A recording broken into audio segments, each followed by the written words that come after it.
महादेव, शिव और शक्ति, संतुलन का महासंदेश। महादेव एक जीवन दर्शन के पिछले भागों में हमने सादगी, शून्य और महाकाल को समझा।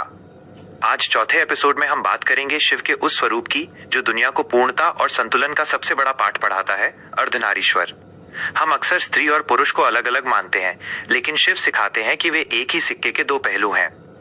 अर्धनारीश्वर, पूर्णता का प्रतीक। काल और शक्ति के पिछले एपिसोड में हमने जाना था कि शिव अर्धनारीश्वर हैं। इसका मतलब केवल आधा शरीर पुरुष और आधा स्त्री का नहीं है।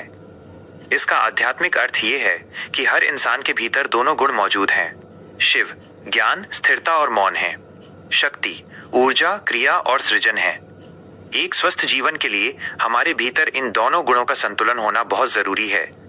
केवल ज्ञान शिव हो और कर्म शक्ति न हो तो जीवन नीरस हो जाएगा। केवल कर्म शक्ति हो और ज्ञान शिव न हो तो जीवन विनाशकारी हो जाएगा। शिव और शक्ति का प्रेम, परिवार और संसार। हम अक्सर संसार को त्यागने की बात करते हैं, लेकिन शिव गृहस्थ के देवता हैं।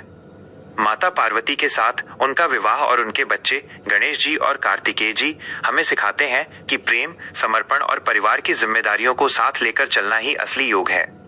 शिव त्याग के देवता जरूर हैं, लेकिन वे उस प्रेम का भी प्रतीक हैं जो पूरे संसार को बांधे रखता है।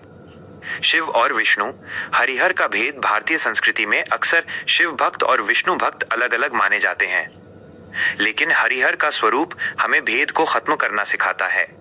हरि विष्णु, संसार का पालन करने वाले। हर शिव, संसार का रूपांतरण करने वाले।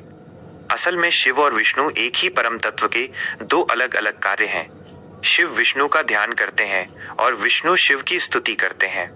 ये हमें सिखाता है कि सत्य एक है, लेकिन उसे देखने के नजरिए अलग अलग हो सकते हैं। हमें धर्म के नाम पर भेद नहीं, बल्कि समन्वय, हार्मनी और सहनशीलता सीखनी चाहिए। आज का सच, हम अक्सर बाहर संतुलन ढूंढते हैं, अपने काम और परिवार के बीच, अपनी ख्वाहिशों और हकीकत के बीच।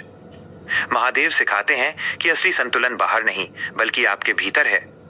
जिस दिन आप अपने भीतर के शिव, मौन और शक्ति, ऊर्जा को संतुलित कर लेंगे, उस दिन आपके जीवन की हर परेशानी खत्म हो जाएगी।